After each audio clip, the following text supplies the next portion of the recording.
अस्सलाम वालेकुम वरहमतुल्लाहि वबरकातुहू। नाज़रीन, वेलकम बैक टू चैनल। मैं हूं आपका दोस्त सामिर और आप देख रहे हैं YouTube channel Aamir Ahmed official. अल्हम्दुलिल्लाह हाजिर एक नई वीडियो के साथ में। आज हम बात करेंगे कुर्बानी के बारे में। तो कुछ लोग ऐसे हैं, कुछ एक अलग से कौम है, एक अलग से, जब कुर्बानी का महीना आता है तो यानी ईद जब आती है, कुर्बानी की बकरा ईद जब आती है, तब यानी एक अलग से लोग मतलब बरसाती मेंढक उग जाते हैं, जो ये कहते फिरते हैं कि भाई यानी कुर्बानी ही क्यों करना है, डोनेट क्यों नहीं कर देना, पैसा डोनेट कर दो, अल्लाह ने तुमको थोड़ी हुक्म दिया है ऐसा करने का। कुछ लोग ऐसे भी होते हैं इसमें जो मुसलमान कहलाने वाले मुसलमान भी होते हैं। तो एक बात याद रखिए कि जो बंदा शरीयत के अहकाम को मना करे, यानी कुरान करीम में इसका जिक्र है, हर चीज़ मौजूद है हमारे पास, हदीसों में इसका जिक्र है, तो जो इस बात को मना करे, जो इसके अगेंस्ट में करे, तो उस बंदे पर जो है कुफ्र का हुक्म बताया गया है। जो बंदा अल्लाह ताला के हुक्म को मानने से इनकार करे, रसूलुल्लाह सल्लल्लाहु अलैहि वसल्लम की तालीमात और शरीयत को मानने से इनकार करे, तो बंदा जो है वो काफिर हो जाता है। ये जो मेरे नॉलेज में मैं आपको बता रहा हूँ। इसके अलावा ये भी है कि आला हज़रत रहमतुल्लाह अलैह ने फरमाया कि जो बंदा कुर्बानी करने को जुल्म कहे तो वो बंदा भी जो है वो काफिर है। तो ये पहली बात तो क्लियर हो गई कि भाई जो बंदा शरीयत के अहकाम को मानने से मना करे या अल्लाह ताला के जो अहकाम है उसको मानने से मना करे, तो वो बंदा मुसलमान नहीं रहता। खैर, हम चलते हैं। तो जो ये लोग ये कहते हैं कि भाई कुर्बानी ही क्यों करना है और क्यों ना हम पैसे, मतलब इसके बराबर पैसे हम गरीबों को तकसीम कर दें XYZ, क्योंकि इसमें जो जीव हत्या हो रही है, यानी हम जान ले रहे हैं किसी की कुर्बानी करने में। तो ये लोग जो है ना, ये KFC और मैकडोनल्ड्स पर ये लोग क्या बोलते हैं, इनको कोर्ट में मुकदमा दायर करना चाहिए ना। मिलियंस, दुनिया में मिलियंस यानी लाखों लाख मुर्गियां जो होती हैं उनको यानी ये KFC और मैकडोनल्ड्स वाले यूज करते हैं रोजाना मैं मिलियंस बता रहा हूँ, मतलब लाखों लाख रोजाना। तो क्या ये जीव हत्या नहीं है? क्या ये यानी लिविंग थिंग नहीं है? यानी ये जो मुर्गी है क्या वो जिंदा नहीं है? तो इस पर तो कोई कुछ नहीं बोलता। मगर जब ये कुर्बानी, मतलब मसला ये है कि जीव हत्या से मसला नहीं, मसला है कि मुसलमान अगर कोई मना रहे हैं त्योहार तो उससे मसला है। तो खैर, तो मैंने आपको बताया कि ये इनको जो है ना कोर्ट में मुकदमा दायर करना चाहिए बाकायदा कि भाई लाखों लाख जो है जाने ये ले रहे हैं KFC वाले और मैकडोनल्ड्स वाले, तो इनको ये नहीं करना चाहिए। तो मैंने खाली आपको एक दो होटल्स के नाम लिए, बाकी दुनिया भर में अलग अलग तरीके के होटल्स हैं और घर में भी मतलब मुर्गी बनती है, चिकन बनता है, फिर मच्छियाँ बनती है और XYZ जो भी चीज़ें बनती है। तो यानी ये जो है ना अल्लाह ताला का निज़ाम है। तो ये निज़ाम जिस तरह चल रहा है ना, इस तरीके से उसको चलने दिया है तो ये बेहतर है। क्योंकि आप ये एक बात ध्यान रख लीजिए, अगर जैसे कहते हैं कि सब वेजिटेरियन हो जाए, दुनिया में अगर लोग वेजिटेरियन हो गए ना, और यहाँ पे ना मतलब वर्ल्ड वॉर क्या कहते हैं उसको, आपस में जंग छिड़ जाएगी, क्योंकि इतना खाने के लिए नहीं है। अब आप देख लीजिए क्या राइस हो रहा है, मतलब दाल में और बाकी सब सब्जियों में कितना पैसा राइस हो चुका है। आप समझ रहे हैं कितना महंगाई बढ़ चुकी है। महंगाई क्यों बढ़ती है? क्योंकि चीज़ों की कमी हो जाती है। तो अब तो मेरे ख्याल से 70% जो लोग हैं ना दुनिया में, 70% लोग वो नॉनवेज खाते हैं। तो अगर समझ लिया वो सब लोग अगर वेज खाने लगे तो आप सोचिए, मुझे बताइए कि दुनिया कितने दिन चल पाएगी। तो हमें अल्लाह ताला ने जो हुक्म दिया, रसूलुल्लाह सल्लल्लाहु अलैहि वसल्लम जो इरशाद फरमाया, उस पर हमें अमल करना है। तो इंशाअल्लाह हमारी दुनिया और आखिरत दोनों बेहतर रहेंगी। आइए अब मैं आपको एक पहलू बताता हूँ कि भाई कुर्बानी करना, सिर्फ कुर्बानी करने का मकसद क्या है कि बस ज़िबा करो, यानी जीव हत्या कर दो और मतलब ज़िबा करो और फिर गोश्त खा जाओ, क्या इतना ही है? नहीं। तो आइए मैं अब आपको पूरा इकोनॉमिक्स समझाता हूँ, कुर्बानी के पीछे पूरा इकोनॉमिक्स क्या है। अब आप ये समझ लीजिए कि सिर्फ इंडिया की बात करेंगे, आउट ऑफ इंडिया की बात करेंगे तो बहुत ज़्यादा ही हो जाएगा, क्योंकि पूरी पूरी कंट्री हैं जो मुस्लिम कंट्रीज़ है।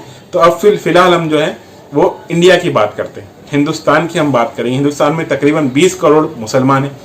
20 करोड़ में से आप समझ लीजिए कम अज़ कम 10% मुसलमानों को पकड़ लीजिए। 10% मुसलमान जो है वो बकरे को ज़िबा करते हैं। तो बकरा ज़िबा करते हैं, यानी 2 करोड़, 20 में से 10% मतलब 20 करोड़ मुसलमान। कोई बड़ी बात नहीं, करते होंगे। तो ये 2 करोड़ मुसलमान जो है, यानी जो ज़िबा करेंगे बकरियां यानी बकरे, तो एक बकरी की कीमत आपको पता है आज क्या चल रही है? हमारे मुंबई में जहाँ तक मुझे मालूम है कि शायद 12-15 हज़ार से कम से, यानी इससे नीचे तो कोई बकरा शायद नहीं आ रहा। इसके ऊपर तो 50,000 1 लाख तक के बकरे हैं। तो फिर भी चलो ठीक है, मुंबई की बात कर रहा हूँ मैं, ऑल ओवर इंडिया को ले लेते हैं तो एक पकड़ देंगे, एक बकरे की कीमत 10,000 रुपये। ठीक है, ये मिनिमम ही पकड़ रहा हूँ मैं, क्योंकि मेट्रो सिटीज़ में तो 10 के ऊपर ही ऊपर है। और सबसे ज़्यादा जो मतलब ये लिए जाते हैं बकरे वगैरह वो मेट्रो सिटीज़ वगैरह में ही लिए जाते हैं। तो एक 10,000 रुपये पकड़ लेते हैं हम, तो 2 करोड़ इंटू 10,000 हो गए 20,000 करोड़ रुपए। तो 20,000 करोड़ रुपए का बिजनेस हुआ सिर्फ इन 3 दिन के लिए। अब बकरा ईद के 3 दिन के लिए। अब इसमें अब ये समझ लीजिए कि इसमें कोई भी MNC यानी कोई भी मल्टीनेशनल कंपनी इंक्लूडेड नहीं है, ना ये चाइना का प्रोडक्ट है। ये प्योरली देसी बिजनेस है, यानी देश हित में बिजनेस है, हिंदुस्तानी बिजनेस है। तो ये हिंदुस्तान से रेवेन्यू जनरेट हो रहा है। अभी जो बकरा जो पालते हैं, कैटल फार्मिंग जो करते हैं, वो ज्यादातर जो होते हैं ना वो होते हैं फार्मर्स हमारे। तो जय जवान जय किसान, तो किसान ये नारा तो लगाते हैं लोग, मगर इस पे कोई अमल किसी का होता नहीं है। तो अब देखिए मुसलमान कैसे इस बात पे अमल कर रहा है, यानी अमल करके दिखा रहा है, अमलन इस पे वो कर रहा है। तो जय जवान जय किसान। तो किसान ज्यादातर जो बकरियां और बकरे वगैरह पालते हैं ना वो किसान होते हैं। तो किसान को समझ लीजिए, अगर एक किसान पूरे साल में अगर 10 बकरे पालता है, ठीक है, तो 10 बकरे पाल रहा है तो 2 करोड़ डिवाइड बाय 10 बकरे कितने हो गए? 20 लाख। तो 20 लाख फैमिलीज यानी 20 लाख फार्मर, मैंने बताया ना कि 10 बकरे एक फार्मर पालता है, तो 2 करोड़ अगर करने हैं तो 20 लाख। तो 20 लाख फैमिलीज को यानी फार्मर की फैमिलीज को इस बकरे ईद की वजह से एम्प्लॉयमेंट मिलती है, यानी इस बकरे ईद के से वो लोग पैसे कमाते हैं, ठीक है। उसके अलावा एक बकरे का गोश्त मतलब मिनिमम 20 लोग तो खाते ही है, यानी बांटा जाता है इसको, गरीबों में बांटा जाता है। गरीबों जो लोग एफर्ट नहीं करते ना कि हम कभी बकरे का गोश्त खाएंगे, क्योंकि सबसे महंगा गोश्त जो होता है वो बकरे का होता है। हम सबको मालूम है, मुसलमानों को तो पता ही है कि बकरे का गोश्त जो है वो सबसे महंगा होता है। तो ये गोश्त तो कभी एफर्ट भी नहीं करते पुअर लोग, यानी जो गरीब लोग हैं। तो ये गोश्त उनको खाने मिलता है सिर्फ किस सीजन में? इस बकरा ईद की वजह से, और इस बकरा ईद के सीजन में। तो सोचिए कि गरीब तक भी एक नेमत ऐसी पहुंचे जो कभी वो अफोर्ड भी नहीं कर सकते। तो 20 लोग एक बकरे का गोश्त खा रहे हैं, तो यानी 2 करोड़ बकरे थे, 2 करोड़ इंटू 20 लोग, तो ये हो गए 40 करोड़ लोग। तो यानी 40 करोड़ लोगों ने इससे अपना पेट भरा, यानी 40 करोड़ लोगों ने इस गोश्त में यानी हिस्सा लिया, यानी खाने में हिस्सा लिया। तो क्या क्या इस बकरा ईद से क्या क्या चीज़ हासिल हुई, दोबारा इसको सुन लेते हैं। तो पहली बात तो ये थी कि वो 20,000 करोड़ की यानी आमदनी हुई, रेवेन्यू जनरेट हुआ 20,000 करोड़, जो कि 1 रुपए का भी नहीं होता अगर बकरा ईद नहीं होती। तो बकरा ईद नहीं होती तो क्यों मतलब लोग खरीदने आते थे बकरा वगैरह, बराबर ना। तो ये सिर्फ बकरा ईद की वजह से मेरे अल्लाह ताला ने जो हुक्म दिया उस हुक्म को पूरा करते मुसलमानों ने ये 20,000 करोड़ का रेवेन्यू जनरेट करवाया, ठीक है। वो भी क्या? देसी रेवेन्यू, ठीक है। दूसरा ये कि 40 करोड़ लोगों ने इस खाने से अपना पेट भरा। उसके अलावा 20 लाख फैमिलीज, वो भी मेनली जो है फार्मर फैमिलीज ने, यानी ये बिजनेस उनको इससे जनरेट हुआ। तो ये जो है ये मैं मिनिमम बता रहा हूँ, ये मिनिमम से मिनिमम है। तो इसके ऊपर भी कितना होगा पता नहीं। अब आप ये समझ लीजिए कि इसमें हमने हिस्से वाली कुर्बानी तो ऐड ही नहीं की है। तो 2 करोड़ अगर 2 करोड़ बकरे हैं तो कम से कम 4 करोड़ हिस्से वाली कुर्बानी होंगी। तो इसका भी गोश्त और इसका भी खाल और वगैरह जो भी एक्सपेक्टेड है, ये भी अपनी जगह रेवेन्यू जनरेट करता है। मैं तो सिर्फ बकरे की बात कर रहा हूँ। तो आप समझ लीजिए कि मतलब हम ज़हनो गुमान भी हमारा पहुंच नहीं सकता कि कितना इससे रेवेन्यू जनरेट हो रहा है, कितना फायदा हो रहा है लोगों को इससे। तो आइए अब मैं बताता हूँ कि इस चीज से यानी इस बकरा इससे कौन कौन लोग जो है बेनिफिट पाते हैं, किस किस लोगों को फायदा होता है। तो आइए ये भी सुनते हैं। तो मेरे पास लिखा हुआ है तो मैं बताता हूँ आपको। तो ये इसमें आप समझ लीजिए कि 2 करोड़ बकरे कटे, तो उसको काटने वाले कसाई, इनको पैसा मिला। उसके अलावा चारा, इस सीजन में चारा वगैरह भी लोग जो है ना, मतलब जो गरीब होते हैं वो पेड़ के पत्ते तोड़ के लेके आते हैं, बाकी कुछ लोग चारा ही बेचते हैं। तो ये चारे का कारोबार हुआ, चारा बेचने वालों को फायदा हुआ, गरीबों को फायदा हुआ जो पेड़ पे से पत्ते तोड़ तोड़ के लेके आते हैं। उसके अलावा गरीबों को मजदूरी मिलती है, इसको मतलब ले जाने की, लाने की, ले जाने की सब मजदूरी आती है। फिर किसानों का चारा फरोख्त हुआ, ठीक है, किसान भी इसमें आ गए दोबारा।